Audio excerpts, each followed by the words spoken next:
Hi friends, आज आपण बुद्धिमत्तेतील भाषाज्ञान हा उपघटक पाहणार आहोत. पाहता ज्यामध्ये पहिला प्रश्न असा आहे की ऋतूंची सुरुवात शरद ऋतूपासून होते असे जर मानले तर पाचव्या ऋतूचे सुरुवातीचे अक्षर कोणते. आता मित्रांनो, तुम्हाला मराठीचे ऋतू माहिती असणं गरजेचे आहे. मराठी ऋतू जर माहिती असतील तर तुम्हाला ह्या प्रश्नाचं उत्तर सोडवता येईल. पहा, तर तुमच्या समोर मराठी ऋतू हे क्रमगत मांडतो, म्हणजे मग ह्या वर्ण आपल्याला ह्या प्रश्नाचं उत्तर सोडवता येईल. तर वसंत, ग्रीष्म याच्या जोड्या पाडू म्हणजे अभ्यास करायला सोपं जातं. बरं, वर्षा, शरद, हेमंत व शिशिर असे हे ऋतू आहेत 6. वसंत, ग्रीष्म, वर्षा, शरद, हेमंत, शिशिर. आता हे जे आहे हे क्रमगत असे ऋतू असतात, परंतु त्यांनी म्हटलेलं आहे की जर शरद ऋतूपासून सुरुवात झाली असं जर समजलं तर मग शरद ऋतू इथे येतो, हे पहा. मग ह्यापासून जर सुरुवात केली ऋतूंना तर 5व्या क्रमांकावरचा ऋतू कोणता असेल. तर बघूया आपण. पहा, इथे हा भाग लिहिण्यासाठी घेऊया. पहिला घ्यायचा शरद, किंवा मग असं करण्याच्या ऐवजी सोपी पद्धत.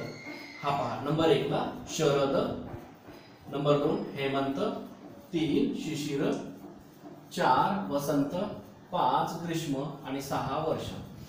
यांनी म्हटलेलं आहे. आता आपण क्रम का दिला तर त्यांनी म्हटलेलं आहे की शरद ह्या ऋतूपासून जर सुरुवात केली तर 5व्या नंबरचा ऋतू कोणता असेल आणि त्याचं मग पहिले अक्षर काय असेल.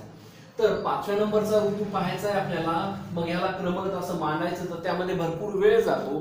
तर सोपी पद्धत अशी राहील की सर्व ऋतू लिहायचे आणि शरद ऋतूला नंबर 1 द्या, मग पुढे कंटिन्यू नंबर 2, पुढे कंटिन्यू नंबर 3, मग हा परत 4, 5 आणि वर्षा ऋतू हा 6 वर येईल. मग अशा प्रकारे केल्याच्या नंतर पुढे तुमच्या प्रश्नामध्ये असे विचारले की ऋतूंची सुरुवात ही सुरुवातीचं अक्षर कोणत्या 5व्या ऋतूचं सुरुवातीचं अक्षर. शरद ऋतूपासून सुरुवात केली तर 5वा ऋतू कोणता येतो, ग्रीष्म. मग ग्रीष्म ह्या ऋतूचं सुरुवातीचं अक्षर काय आहे तर सुरुवातीचं अक्षर येतं त्याचं ग्री असं येतं. मग ग्री हा पर्यायामध्ये आहे का तर हो आहे, म्हणजेच पर्याय क्रमांक 3 उत्तर त्याचं असेल. पुढे बघूया. माझ घरात, पहा हा शब्द आलेला आहे माझघर. माझघरचा अर्थ होतो घराच्या आतला भाग. जसं की पाहुणे जर आले किंवा आपले मित्रमंडळी जर असतील तर फार झालं तर आपण त्यांना बैठकमध्ये बसवतो, पण त्या पलीकडच्या किंवा आतल्या रूम मध्ये आपण त्यांना घेऊन जात नाही का. तर तो जो आतला भाग असतो घराचा तो म्हणजे माझं घर म्हणायचं त्याला, त्या आतली रूम. आता बघूया. माझ घरात भावेश ओक्साबोक्शी रडत होता. ओक्साबोक्शी रडणे म्हणजे फार मोठा आवाज हा कुणाला जाऊ नये म्हणून असं थोडंसं दाबल्यासारखं करतो तरीही तो मोठ्यानं रडतो, त्याला ओक्साबोक्शी रडणं म्हणायचं. माझ घरामध्ये भावेश ओक्साबोक्शी रडत होता म्हणून मी त्याचे सांत्वन केले. हा वाक्य आहे. आता याचं काय करायचंय बघा. या वाक्यात पर्यायात दिलेल्या शब्दसमूहांपैकी हे पर्यायामध्ये दिलेले सगळे शब्दसमूह 4 आहेत. यापैकी कोणत्या शब्दसमूहासाठी एक शब्द आलेला नाही. बघा, इथे शब्दांचा समूह अगोदर करणं गरजेचं आहे. बघा की शब्द समूह हा ठराविक कसा असतो. माझ घरात भावेश हा शब्दसमूह नाही, तो एका व्यक्तीचं नाव आहे. ओक्साबोक्शी रडणे हा एक शब्दसमूह. ओक्साबोक्शी रडणे म्हणजेच रडत, तर रडत पर्यंत राईम मारा. ओक्साबोक्शी रडणे. म्हणून मी त्याचे सांत्वन करणे, केले म्हणजे करणे, सांत्वन करणे. हा आता एवढे हे झालेले आहेत शब्दसमूह. माझ घरात, ओक्साबोक्शी रडणे आणि सांत्वन करणे म्हणजेच केले. 3 शब्दसमूह निघले.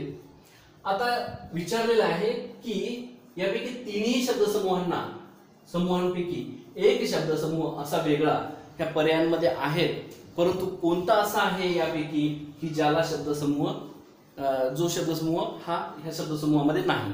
जसं की बघा, मोठ्याने हेल काढून किंवा मोठ्याने हेल काढणे, इथं काढून दिलेले आहे म्हणजेच काढणे. मोठ्याने हेल काढणे म्हणजे मोठमोठ्याने ओरडून असं रडणे आणि ते असं तोंड दाबून मोठमोठ्याने ओरडून रडणे म्हणजे त्याला म्हणायचं हेल काढून रडणे म्हणजे गळा काढून रडणे. तर ह्यासाठी शब्दसमूह आहे का? तर हो, ओक्साबोक्सी रडणे आहे. मग इथे 1 नंबर द्या, का तर हा पर्याय क्रमांक 1 आहे ना, म्हणून इथे 1 नंबर दिला. आता पर्याय क्रमांक 2 बघा, भावनांचा आवेश. भावनांच्या आवेशाविषयी इथे शब्दसमूह नाही, तर याला थोड्या वेळापुरतं सोडून द्या. पुढे बघा 3 नंबरचा पर्याय बघा, घराच्या आतील खोली. घराच्या आतील खोली मी म्हटलं तुम्हाला, माझं घर म्हणजे घराच्या आतील खोली. क्रमांक 3 पर्याय इथे खाली 3 द्या. ठीक आहे. आता चौथा पर्याय बघा, दुःखद प्रसंगी दिलेला दिलासा. हे ना, दुःखद प्रसंगी दिलेला दिलासा. पर्याय क्रमांक 4 यासाठी आहे सांत्वन करणे. 4 नंबर इथे द्या. बघा इथे जे 1, 2 आणि 3 शब्दसमूह होते. 3 शब्दसमूहांना एक वेगळा शब्दसमूह भेटला आपल्याला, परंतु हा पर्यायामध्ये जो एक्स्ट्राचा आहे त्याला वरील वाक्यामध्ये शब्दसमूह नाही. म्हणून तुम्हाला प्रश्न असा विचारला की पर्यायापैकी कोणत्या शब्दसमूहासाठी एक शब्द असा आलेला नाही. तर ह्या भावनांचा आवेश यासाठी कोणताच शब्दसमूह वरच्या वाक्यात आलेला नाही, म्हणून भावनांचा आवेश हा आपलं उत्तर राहील की हा शब्दसमूहांपैकी आलेला नाही. वरील दिलेल्या शब्दसमूहांपैकी हा शब्दसमूह आलेला नाही, म्हणून पर्याय क्रमांक 2 हे आपलं उत्तर असेल. बाकीचे आलेले आहेत. जो नाही आला तो ओळखायचा, तो आहे भावनांचा आवेश. तो ओळखला आपण म्हणजे ते झालं आपलं उत्तर. पुढे बघूया, तिसरा आहे. आता पहा, प्रश्नामध्ये दिलेले आहे, अ टाकला आणि त्याच्यात तिथे लिहिलेला आहे की कादंबरी हा शब्द लिहिला. ब टाकलेला आहे, ब मध्ये लिहिलेला आहे घुचाळक्या. क आहे, क मध्ये आहे कैवल्य. 5 आहे, 5 मध्ये आहे कृपा सिंधू आणि ई आहे, ई मध्ये आहे कर्म. आता हे आपण वाचून घेतलं. आता याचं करायचं काय ते बघा. दिलेल्या शब्दांचा आकार विल्हेय क्रम हा सगळ्यात महत्वाचा आहे, हे समजून घ्यायचं आपल्याला. आकार विल्हेय क्रम पुढीलपैकी पर्यायातून निवडा. आकार विल्हेय क्रम म्हणजे काय? आकार विल्हेय क्रम म्हणजे बाराखडीची असते की नाही, बाराखडीचा क, का, की, कु, कु, के, काय हा जो बाराखडी आहे, तर ह्यानुसार एखाद्या शब्दाचं जो आद्य अक्षर असतं, पहिलं अक्षर, तर त्या बाराखडीच्या क्रमनुसारच ते शब्दांचे पहिले अक्षर धरून त्या शब्दांचा क्रम लावायचा. पहा, इंग्लिशमध्ये तुम्हाला लवकर समजेल याचा अर्थ. बघा, हा जो शब्द आहे मी इथे लिहितो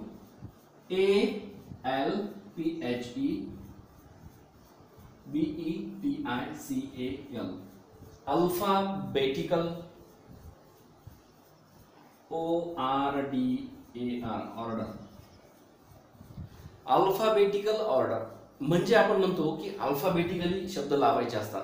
जसे की इथे लिहिलं आपण BORN, नंतर लिहिलं TEA, टी म्हणजे चहा, नंतर लिहिलं CAT, कॅट म्हणजे मांजर. असं जर लिहिलं तर आता तुम्हाला जर विचारलं की यामध्ये अल्फाबेट्स नुसार हे जे शब्द आहेत हे अल्फाबेटिकली लावायचे आहेत, तर अल्फाबेटिकली लावायचे आहेत म्हणजे तुम्ही काय करणार, ABCD हे अगोदर तुम्ही लक्षात आणणार. मग जसं की ABC असं शेवटपर्यंत, झेड पर्यंत. मग सुरुवातीला काय येतं, ए येतं. ए पैकी याच्यामध्ये सुरुवातीचा अक्षर असलेला शब्द नाही. बी आहे का? हो आहे, म्हणून हा पहिल्यांदा येईल. मग नंतर आहे सी, मग हा दुसऱ्या नंबरला येईल आणि हा टी शेवटी असतो म्हणून तिसऱ्या नंबरला. अशा प्रकारे अल्फाबेट आपण कसं लावणार, पहिले बॉर्न, नंतर कॅट आणि नंतर टी. तर याला म्हणायचं मराठीमध्ये आकार विल्हेय क्रम. तर मग आता आकार विल्हेय क्रम हा अल्फाबेटिकल ऑर्डर सारखाच असतो. हे बघा, आता याच्यामध्ये इथे आपल्याला करायचंय क, का, की, कु, कु, अ आ इ ई उ उ हा जर पूर्ण झाला तर त्याच्यानंतर येतो ऋ, ऋषीचा ऋ असतो की नाही तो येतो. मग इथे काय येईल क्रू, क्रू है ना, क का की कु कु क्रू, की काही अशा प्रकारे. आता आपण जास्त लिहिणार नाही आहोत, आपल्याला जितकी गरज आहे तेवढंच आपण लिहिलेलं आहे. बघा याच्यामध्ये आता आपल्याला असं करायचं आहे, ही बाराखडी लिहिली. आता हा जसं आपण इंग्लिशचं नाही का अल्फाबेटचं पाहिलं शोधलं तसंच आता ह्या बाराखडीचं करा. सुरुवातीला क येतं 1 नंबरला, म्हणून क वाला अगोदर आहे का, हा का वाला आहे कादंबरी, हा कु चा शब्द आहे, हा कै पासून सुरुवात होतो, हा क्रू पासून, आणि हा क म्हणजे क वाला सुरुवात आहे, क ची सुरुवात होणारा शब्द आहे म्हणजे हा नंबर 1 ला येईल. तर मग इथे काय करा, इथे असा नंबर द्या, किंवा मग सर्वात सोपं हा ई पहिल्यांदा येतो म्हणजे पर्यायांपैकी ई सुरुवातीला असलेलं बघा. तर पहा इथे, इथे पण ई आहे, इकडे आहे, इथे आहे. आपण समजूया ई भेटला आपल्याला, पर्यायामध्ये ई असलेला भेटला, पहिला मिळाला शब्द. आता दुसरा शब्द आहे का, यामध्ये का कादंबरी का आहे ना, काने याची सुरुवात होते. तर याचा नंबर आहे किंवा याला जो ओळख दिलेली आहे तो अ नंबरनं दिलेली आहे. मग अ जो आहे, अ या मूळाक्षरानं दिलेली आहे, अ जो आहे ईच्या नंतर अ येणारा पाहिजे. इथे ब येतो म्हणजे मग हा पर्यायच कॅन्सल करा, हा पर्याय नाही येऊ शकत, इथे तर नाही जमत. हा ई आहे, ई पद नंतर क येतो, मग हा क, हा कैवल्य, हा नाही आपला अ आला पाहिजे. मग ई नंतर अ येणारा हा आहे म्हणजे हा पण पर्याय इथे कॅन्सल करायचा लगेचच, याच्याकडे लक्षच द्यायचं नाही. ई नंतर आ आला, राईट, आपला पर्याय येतोय. आता सर्वच पाहायचंय आपल्याला. आता याच्या पुढे बघा, नंतर येतो की, की वाला शब्द आहे का, नाही. मग दुसरी की, मग तो पण आहे का, नाही. मग आहे कु, मग पहिला उकार असलेला कु, तर तो आहे कुचाळक्या. मग याचा जो ओळख नंबर आहे तो म्हणजे ब, मग अ च्या नंतर ब येतो का, हो ब येतो, आला ब, म्हणजे यायला आपलं उत्तर पर्याय हेच असायला पाहिजे. बघा नंतर राहतो कु, हा कु याच्यामध्ये नाहीये. नंतर क्रू, कृपा सिंधूचा क्रू, क्रू न सुरुवात झालेला शब्द आहे आणि त्याचा ओळख आहे ड.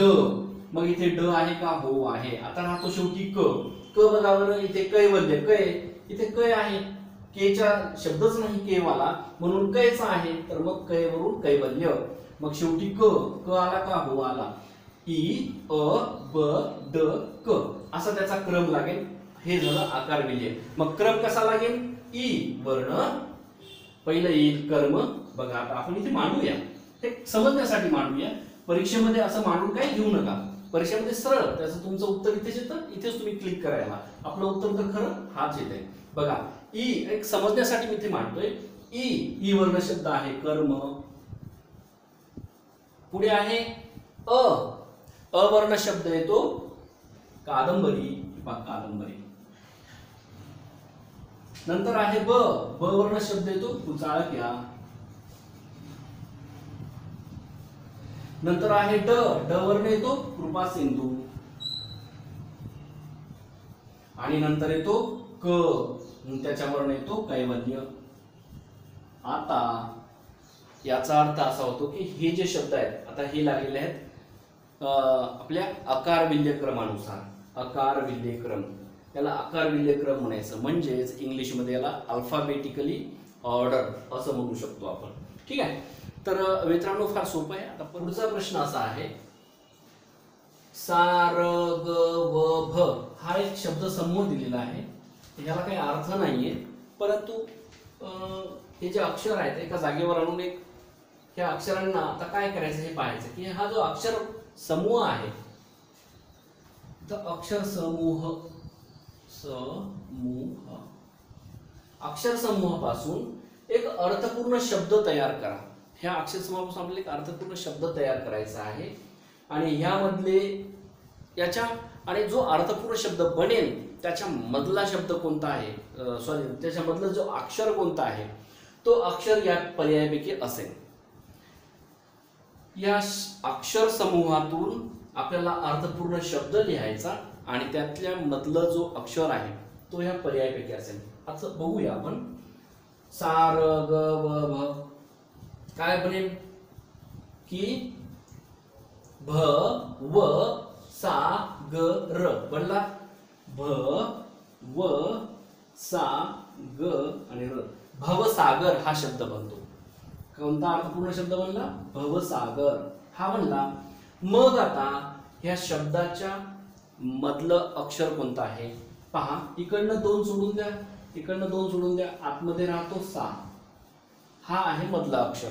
मग सा हा पर्यायामध्ये आहे का? हो. हे पहा 4. पर्याय क्रमांक 4 आपलं उत्तर बरोबर आहे. पुढे बघूया. फिरतीवर असताना घरगुती जेवणाची लज्जत अनुभवायला मिळणे. य आहे इथे आणि हा न आहे. अनुभवायला मिळणे यासारखे मोठे भाग्य नाही. हे एक वाक्य आहे. या वाक्यामध्ये कोणत्या प्रकारचा शब्द फक्त 2 वेळा आले आहेत? कोणत्या प्रकारचा शब्द 2 वेळा आलेले आहेत? मग ते कोणते शब्द असू शकतात? तर बघा, हे असू शकतात की जे पर्यायामध्ये दिलेले आहेत. लगेचच तुम्ही पर्याय पाहायचा अशा वेळा. अकारांत शब्द 2 वेळा आलेले आहेत का? की आकारांत शब्द 2 वेळेला आलेले आहेत का? की इकारांत शब्द 2 वेळेला आलेले आहेत का? की एकारांत आलेले आहेत? यापैकी कोणते प्रकारचे शब्द 2 वेळा आलेले आहेत हे आपल्याला काढायचे आहे. बघा, अकारांत म्हणजे शब्दाचा अंत अने, आकारांत म्हणजे शब्दाचा अंत आणि, ईने आणि एने. आता हे स्वर आहेत म्हणजे यांच्या मात्रा लागलेल्या असतात शेवटी. बघा, हा र आहे सोडून द्यायला, हा ना आहे म्हणजे आ आकारांत. हा एक वेळेस आला. फक्त आपल्याला तो किती वेळा आलेले पाहिजे? 2 वेळा कोणता शब्द आलेला आहे तो पाहायचा आहे. आकारांत हा एक वेळेस झाला. नंतर आहे इकारा, हा घरगुती शब्द. त्याच्यामध्ये ती म्हणजे हा ई येतो. हा ई इथे एक वेळेस होतो. मग आकारांत हा एक वेळेस झाला, इकारांत हा एक वेळेस झाला. त्या पर्यायाच्या खाली 1 2 असे नंबर टाका. 1 नंबर इकडे 1 नंबर. आता जेवणाची म्हणजे इकारांत शब्द आणखी एक वेळेस आला. पुन्हा +1 असं करा. त्याला +1 त्या इकारांत खालीच करायचं. लज्जत, त हा शब्द अशी संबंधित आहे म्हणजे अकारांत आहे तो. हा एक वेळेस आला. अनुभवायला ला म्हणजे आ, हा +1 हा एक वेळेस परत आला. मिळणे मात्रा ए, ए ची मात्रा आहे म्हणून ए हा इकारांत शब्द एक वेळेस आला. सारखे परत मात्रा एक आहे म्हणजे एकारांत शब्द हा परत एक वेळेस आला. मोठे एकारांत शब्द आणखी एक वेळेस आला म्हणजे +1 करा परत. भाग्य इथं य इथं अ लागतो म्हणजे हा अकारांत आहे. इथे हा एक वेळेस परत आला. इथे विलांटी आहे नाही म्हणजे इकारांत, हा एक वेळेस आला. आणि सॉरी, हे जो पहिला शब्द आहे ते फिरतीवर, वर इथे अ येतो म्हणजे हा अकारांत आहे. अशा प्रकारे आकारांत शब्द 3 आणि आकारांत शब्द 2 वेळेस, इकारांत शब्द 3 वेळेस आणि एकारांत शब्द 3 वेळेस आले. तर तुम्हाला प्रश्न विचारले फक्त 2 वेळा आलेला असा शब्द कोणता? तर पर्यायामध्ये येतो आकारांत. मग पर्याय क्रमांक 2 हा राईट करा आणि हे आपलं उत्तर आहे. पुढे बघूया. पर्यायापैकी कोणता शब्द, हे पर्याय दिलेले आहेत नंतर वाचू आपण. अगोदर प्रश्न काय पाहूया. पर्यायापैकी कोणता शब्द श्री गणेश या देवतेला संबोधण्यासाठी वापरत नाहीत? नाही वापरणारा पाहायचा आपल्याला. नाही वापरणारा. तर मग जे वापरतात ते शब्द आता आपल्याला पाठ असायला पाहिजेत. बघा, पहिला आहे पर्यायामध्ये गणपिता, दुसरा आहे गजानन, तिसरा आहे लंबोदर आणि चौथा आहे वक्रतुंड.